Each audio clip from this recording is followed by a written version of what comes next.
At the onset of World War I, several factories were established across the United States to produce watches and military dials painted with a material containing radium, a radioactive element that glows in the dark. Hundreds of young women were hired for the well-paying painting jobs because their small hands were well suited for the exacting, detailed work. Little did these women know that their work with radium would lead to their ultimate end. In today's episode, we will look into the tragic story of the Radium Girls.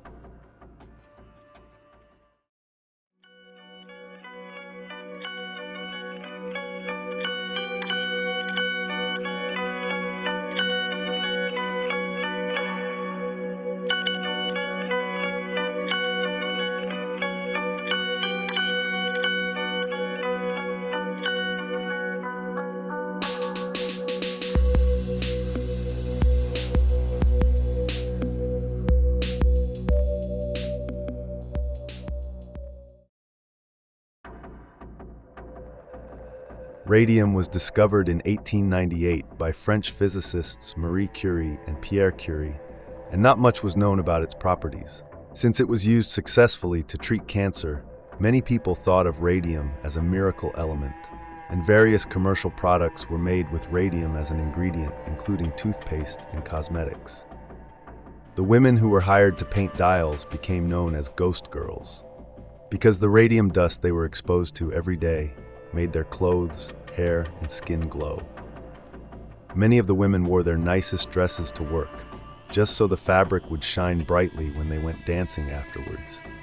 Some even painted their teeth with the radium to have bright smiles. What's more, the painters ingested the radioactive substance as part of their job.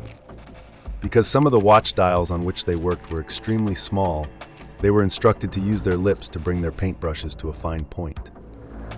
When they asked about radium's safety, they were assured by their managers that they had nothing to worry about. Of course, that wasn't true. Radium can be extremely dangerous, especially with repeated exposure. Marie Curie suffered radiation burns while handling it, and she eventually died from radiation exposure.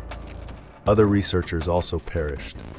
It wasn't long before the Radium Girls began to experience the physical ravages of their exposure. Among the first was Amelia, Molly, Maggia, who painted watches for the Radium Luminous Materials Corporation, later known as the United States Radium Corporation, in Orange, New Jersey. Maggia's first symptom was a toothache, which required the removal of the tooth. Soon, the tooth next to it also had to be extracted. Painful ulcers, bleeding and full of pus, developed where the teeth had been. The mysterious illness spread throughout Maggia's mouth and lower jaw, which had to be removed, then into other parts of her body. Maggia died on September 12, 1922, due to massive hemorrhaging. Doctors were puzzled as to the cause of her condition, and mistakenly, they determined that her death was caused by syphilis. In growing numbers, other Radium Girls became ill, experiencing many of the same agonizing symptoms as Maggia. For 2 years, their employer vehemently denied any connection between the girls' illness and their work.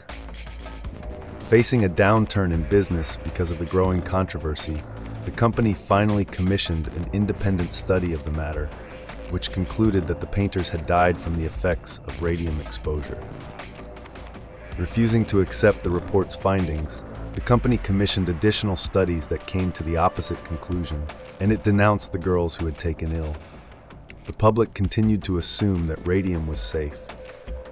In 1925, a doctor named Harrison Martland created a test that confirmed it was radium that had poisoned the watch painters by harming their bodies from the inside. The radium industry tried to undermine Martland's work, but the Radium Girls stood up for themselves. Many knew they didn't have much time left, but they wanted to help their co-workers, who were still handling the dangerous material.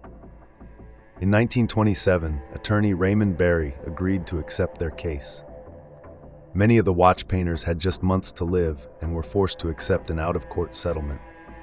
Still, their experiences made the issue of radium safety a front-page story across the world. But even then, the United States Radium Corporation denied its role, and women continued to get sick and die. It wasn't until 1938, when a dying radium worker named Catherine Wolfe Donahue successfully sued the Radium Dial Corporation over her illness, that the issue was finally settled. The significance of the Radium Girls' legacy cannot be overstated. Their case was among the foremost instances in which a corporation was held accountable for the health and safety of its employees, and it prompted a series of reforms as well as the establishment of the U.S. Occupational Safety and Health Administration. This concludes today's episode of the Paranormal Report.